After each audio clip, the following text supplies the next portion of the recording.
کی رات گاؤں میں ہر طرف خوشیوں کی تیاریاں چل رہی تھیں، لیکن اسی گاؤں میں ایک ایسا کھیل شروع ہو چکا تھا جس نے سچ اور جھوٹ کی ساری حدیں توڑ دی تھیں۔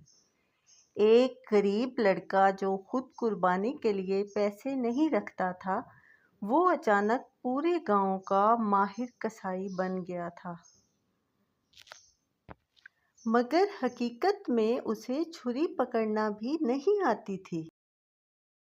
ایک چھوٹے سے گاؤں میں ایک امیر ذمہ دار رہتا تھا جس کا نام حاجی سلیم تھا۔ اس کے گھر میں 2 ملازم بلال اور کامران کام کرتے تھے۔ عید قربان قریب تھی، اسی لیے حاجی سلیم نے 3 بڑے اور صحت مند جانور خرید لیے۔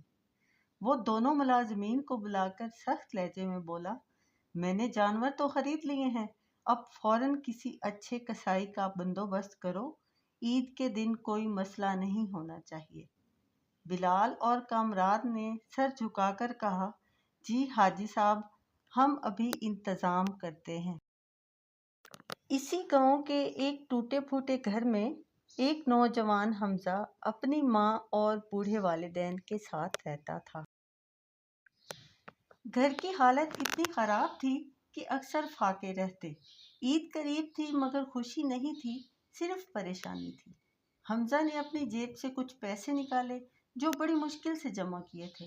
امی، بس اتنے ہی پیسے ہیں، شاید چھوٹا سا جانور آ جائے۔ ماں نے آہ بھری، بیٹا قربانی نیت سے ہوتی ہے، اللہ قبول کرے گا۔ حمزہ بازار گیا اور بڑی مشکل سے ایک دبلا پتلا سا بکرا خرید لایا۔ گھر واپس آیا تو ماں نے کہا، یہ اتنے پیسے کا ہے؟ حمزہ نے آہستہ سے کہا، امی بازار بہت مہنگا تھا، بس یہی مل سکا۔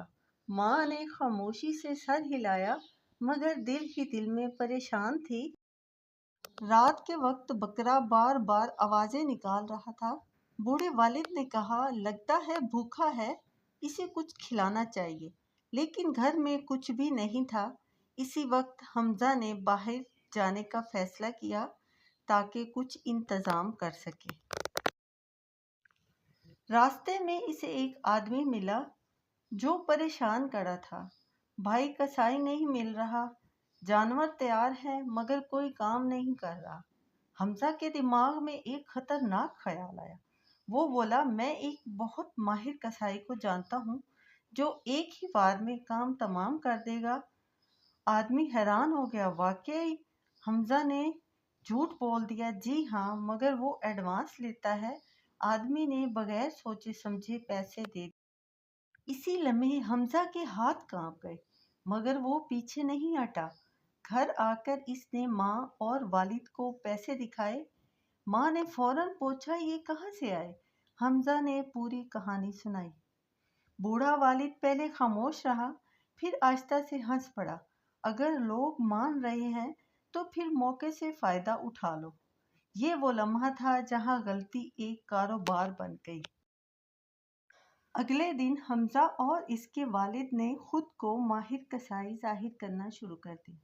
وہ گاؤں گاؤں جا کر کہتے، جانور ذبح کروانا ہے تو پہلے بکنگ کروا لو۔ لوگ عید کی جلدی میں تھے، اسی لیے بغیر سوچے سمجھے پیسے دیتے گئے۔ چند گھنٹوں میں ان کے پاس ہزاروں روپے جمع ہوئے۔ رات کو ماں نے کہا، یہ غلط ہے، ہم دھوکہ دے رہے ہیں۔ حمزہ نے تھکے ہوئے لہجے میں جواب دیا، اب رکنا مشکل ہے۔ بوڑھا والد بھی خاموش رہا کیونکہ لالچ اب ان پر غالب آ چکا تھا۔ اگلی صبح عید کا دن تھا۔ حمزہ نے اپنا بکرا ذبح کیا اور بھاگنے کی تیاری شروع کر دی، لیکن اچانک گاؤں میں شور اٹھ گیا۔ سامنے پورا گاؤں کھڑا تھا اور ان کے ساتھ وہ لوگ بھی جن سے حمزہ نے پیسے لیے تھے۔ خاموشی چھا گئی، اصل حقیقت سامنے آ گئی۔ حاجی سلیم سامنے آئے اور سخت لہجے میں بولے، تو تم ہی وہ جعلی کسائی ہو جس نے پورے گاؤں کو بے وقوف بنایا۔